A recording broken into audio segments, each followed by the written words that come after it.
Halo, ketemu lagi dengan saya Andreas Sulistyo dari channel Jakarta IT Solution.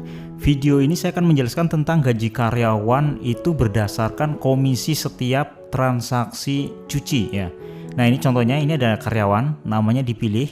Nanti dia itu pilih periode tanggal berapa sampai berapa. Jadi maksudnya misalkan dalam 1 minggu dia gajian, atau 1 hari gajian, atau 3 hari gajian, atau 1 bulan. Ini berarti di tanggal pilih sesuai yang dimauin. Contoh ya, sekarang ada transaksi tadi sudah dibuat ini atas nama karyawannya Tony. Nah, coba kita lihat ya. Begitu kita buat gaji, itu pilih karyawannya, misalkan Tony. Nah, tadi saya udah buat Tony. Nah, coba contohnya hari ini tanggal 4 April sampai tanggal 4 April muncul. Nah, ini dia muncul. Jadi komisinya itu yang tadi kita simpan dari periode yang kita pilih. Nah, otomatis komisinya muncul. Jadi misalkan gaji pokoknya 0, dia nggak punya gaji pokok tapi berdasarkan komisi. Nah, nanti muncul. Nah, seperti ini. Kemudian kasbon, seandainya kalau ada kasbon. Nah, Tony ada kasbon apa enggak? Oh, ternyata nggak ada. Kalau ada kasbon nanti muncul. Nah, nanti dipotong gajiannya, kasbonnya itu berapa potongannya. Nah, kita buat lagi ya, contohnya Tony ya. Ini contohnya baru muncul komisinya 5.000. Ini contoh aja.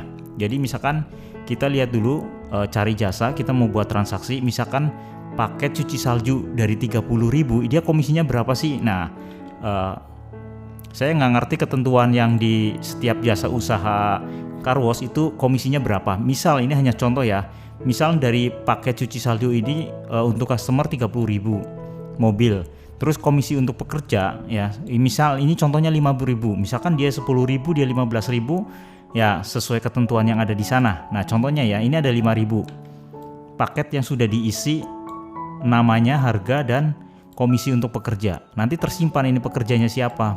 Nah, coba ya contoh ya, kita buat ini. Terus di sini kan ada pekerjanya tuh siapa tuh, cleanernya. Nah, contohnya Tony. Nah ya, kita simpan Tony lagi biar nanti muncul, karena tadi sudah pertama udah simpan, kita simpan ya. Nah, kita simpan, yakin, oke. Nah, muncul notanya. Kita coba back, lihat data transaksinya. Di sini ada dua ya. Nah, ini dia. Nah, paket cuci saldo 1 dan 2 kali ini berarti. Kita lihat lagi kembali ke gaji karyawan. Kita fokusnya ke gaji karyawan ya. Ini pembahasannya. Jadi kita gaji karyawan pilih namanya, misalkan Tony, atas nama Tony, misalkan cleanernya dari tanggal berapa sampai berapa. Ini data ini baru tersimpan hanya 1 hari ini. Oke, tampilkan form gaji untuk periode ini atas nama Tony. Nah, muncul ya di sini periodenya berapa. Nah, nanti komisinya ini. Nah, komisinya berarti dalam periode yang sekarang yang dipilih itu 10.000, berarti tadi 5.000 ditambah 5.000, seperti itu ya. Kalau seandainya berapa hari atau 1 minggu, itu juga muncul total keseluruhannya komisi atas nama karyawan ini Tony dan periodenya gitu ya. Terus kasbonnya, data kasbonnya itu kalau ada, kalau kosong ya berarti nggak ada gitu ya. Nah, kita coba buat kasbon ya, coba ya kita buat kasbon. Kalau seandainya ada kasbon, coba ya, kasbonnya itu coba kita pilih Tony, review.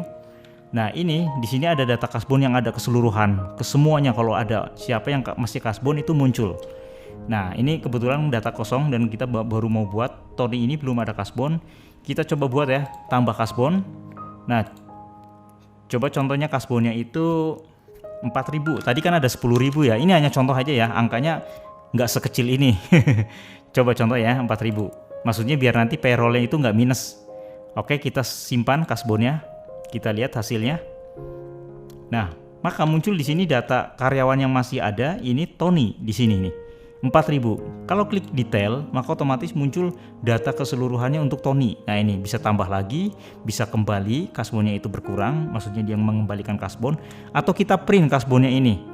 Nah, kasbonnya ini. Jadi kalau tanggal berapa, dia kasbon berapa, sisanya berapa. Nambah lagi, berarti tambah lagi, ditambah lagi, sisanya menjadi berapa. Kalau seterusnya nambah-nambah terus, berarti angkanya bertambah terus sisa kasbonnya. Tapi kalau berkurang nanti otomatis, makin berkurang. Nah, seperti itu ya. Ini data kasbonnya juga sudah bagus. Kita balik lagi ke gaji karyawan. Yang buat gaji tadi, kita pilih Tony. tampilkan form gaji. Nah, lihat di sini nih.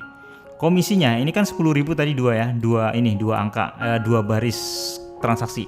Kita lihat data kasbon. Nah, dia muncul di sini nih, posisi terakhir Tony. Nah, sisanya 4.000. Ini hanya contoh aja.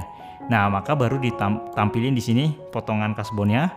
Kita buat payrollnya ini atau penggajiannya ini 4.000. Berarti komisinya 10.000 dikurangi 4.000 jadi 6.000. Nah, seperti itu ya. Coba kita simpan. Dibuat oleh siapa yang login atau misalkan diganti namanya. Nah, kita simpan gaji. Yakin, oke, yes. Nah, seperti ini keluarnya. Nah, jadi ini slip gajinya. Ya, ini bisa di print ya. Di print pakai lebar kertas 5,8 cm atau 8 cm lebar kertasnya. Nah, nanti di sini muncul penerimaannya Tony itu totalnya 10.000 tadi dari komisi.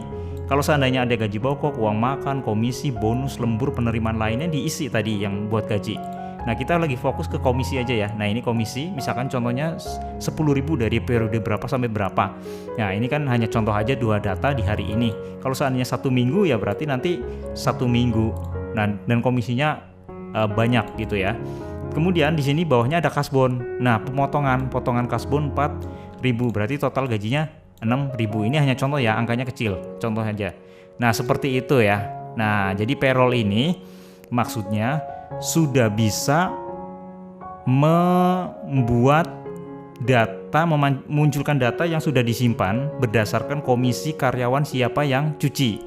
Nah, nama karyawannya dipilih, periodenya sesuai yang dipilih. 1 minggu ya berarti nanti 1 minggu otomatis nanti munculnya komisi berdasarkan dia cuci itu dapat berapa. Nah, seperti itu ya. Oke, mudah-mudahan cukup jelas atau paham. Kalau seandainya kurang jelas bisa ke WA saya ya, atau tanya-tanya di komentar di YouTube ini boleh. Silahkan. Ya, kita hari ini khusus bahas tentang komisi. Kalau seandainya ada yang kurang pas, kurang sreg, bisa ditambahkan diskusi aja custom sesuai permintaan. Nah, kalau cleaner yang di sini ini itu 1 orang ya. Kalau seandainya mau 2 orang itu bisa, tapi harus custom. Memang kemarin ada permintaan mau 2 orang. Nah, itu gimana? Kalau memang di sini sih sebenarnya bisa dibuat karyawan gabungan. Cuman kalau misalkan SOP-nya di sana mau 2 orang, misalkan pakai persentase berapa persen dari setiap cuci gitu. Nah, itu juga bisa, tapi harus dirombak ya, ini dirombak sesuai permintaan. Ada 2 karyawan misalkan. Kalau seandainya 1 dapatnya gede, 2 karyawan berarti mungkin dibagi 2 atau sesuai ketentuan yang usaha Karbos itu di sana seperti apa ya. Oke ya, cukup sekian penjelasan singkat kali ini khusus gaji karyawan berdasarkan komisi setiap cucian, periode dan namanya. Oke, sampai ketemu di video berikutnya. Terima kasih.